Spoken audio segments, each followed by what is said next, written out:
When capitalist convert Russia turned to Washington for help, the White House met to decide the worst possible advice. We have to smash them into the ground. We want to feed them bad economic advice so they will fall apart. Shock therapy. They decided the worst was ready to go in the IMF Wall Street method. Destruction of the nation's industry overnight, pensions and savings wiped out.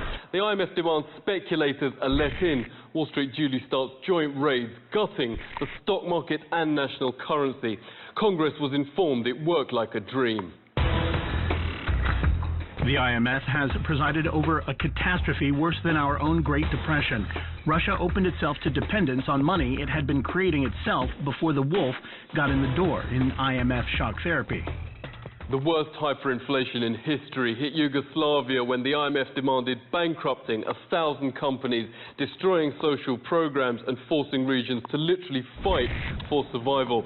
Violent protests known as IMF riots are even factored into the austerity package. Author and Balkan specialist Nebojša Malić, thanks a lot for joining us. Our country is literally destroyed by Wall Street and IMF. It was definitely an assisted suicide. I maintain it's a suicide. Some people are more inclined to say it was murder, but it was definitely assisted from the outside.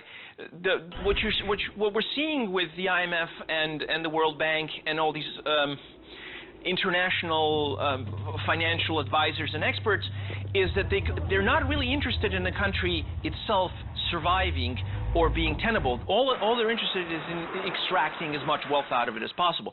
This is how they do it. One of my jobs as an economic hitman was to identify countries with resources like oil and arrange huge loans to benefit a few very wealthy families. The people would be left holding this huge debt they couldn't repay. The IMF comes in, we'll help you restructure your loan, but you have to sell your coveted resource. Most of the world's nations have been caught in a form of Mexico's triple stripping, known as the Tequila Trap.